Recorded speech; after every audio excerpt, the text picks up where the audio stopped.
Pentingnya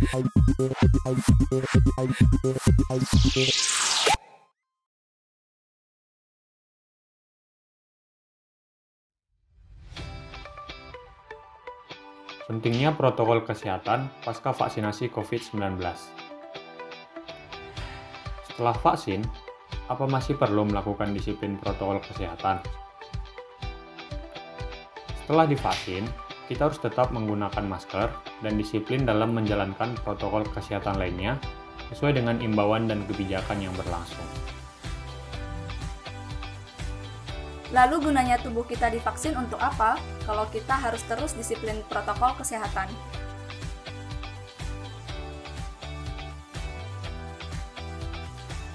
Vaksin COVID-19 merupakan salah satu upaya pemerintah Indonesia dalam menangani masalah COVID-19.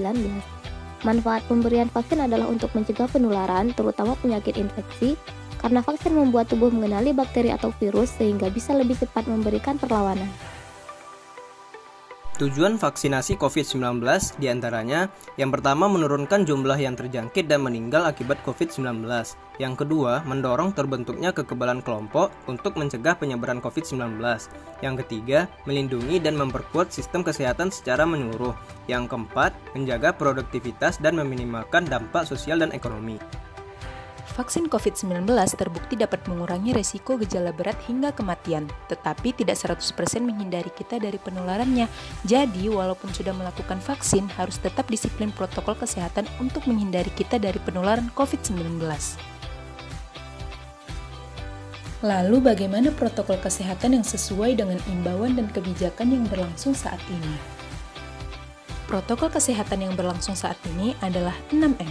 6M saat ini merupakan senjata paling ampuh untuk melawan COVID-19. Apa saja 6M tersebut? Berikut ini penjelasannya. Yang pertama, memakai masker. Meskipun sudah divaksin, kita tetap harus menggunakan masker secara benar. Pemerintah sekarang menganjurkan untuk menggunakan 2 masker sebagai pelindung. Diawali dengan penggunaan masker medis terlebih dahulu, lalu dilanjutkan dengan menggunakan masker kain. Yang kedua, mencuci tangan. Anjuran untuk mencuci tangan yaitu menggunakan sabun selama 20 detik. Jika tidak memiliki akses mencuci tangan dengan sabun, gunakan hand sanitizer. Ketiga, menjaga jarak. Menjaga jarak setidaknya 2 meter dari orang lain akan mengurangi terjadinya resiko penularan virus. Keempat, menghindari keramaian. Jika sudah jaga jarak, maka otomatis harus menghindari keramaian. Menghindari keramaian ini seperti tidak menghadiri pesta, ke mall, atau ke tempat umum yang dihadiri oleh banyak orang. 5. Menghindari makan bersama. Dikarenakan ketika makan pasti melepas masker yang digunakan, makan bersama apalagi saling berhadapan dan bicara berpotensi untuk terjadinya penularan. 6. Mengurangi mobilitas di luar rumah. Jika tidak memiliki kegiatan yang penting dan darurat di luar rumah, sebaiknya di rumah saja, selama bisa dilakukan dari rumah, misalnya WFH atau sekolah online. Dengan menerapkan protokol kesehatan, kita sudah membantu para tenaga medis dalam menanggulangi wabah COVID-19. Hati-hati, banyak hoax. Katanya setelah divaksin jadi kebal. Vaksin tidak membuat kebal.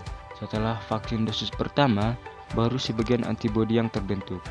Bahkan setelah vaksin kedua pun antibodi baru terbentuk setelah sekitar kurang lebih 2-4 minggu setelah vaksin dosis kedua. Yang namanya vaksin tidak membuat seorang kebal 100% terhadap penyakit. Tetapi vaksin menurunkan angka kesakitan, menurunkan derajat keparahan, dan menurunkan angka kematian. Lalu apa COVID-19 sudah selesai? Menteri Kesehatan Budi Gunadi mengatakan pandemi virus corona tak akan berakhir dalam waktu singkat. Belajar dari pengalaman pandemi sebelumnya, Budi menilai butuh waktu puluhan hingga ratusan tahun sampai masalah tersebut bisa tuntas teratasi. Daripada mengharapkan COVID-19 sudah selesai, lebih baik untuk tetap menerapkan protokol kesehatan yang baik, sehingga hidup di tengah pandemi menjadi suatu hal yang biasa. Hilangnya virus ini benar-benar membutuhkan waktu yang sangat lama, sehingga kepatuhan masyarakat untuk vaksinasi sangat diharapkan untuk menghentikan penyebaran COVID-19. Yuk sama-sama jaga kesehatan dan terapkan protokol kesehatan yang ketat agar pandemi ini bisa berakhir secepatnya. Sekian dari kami, KKN Daring 76175 UPN Veteran Yogyakarta. Terima kasih.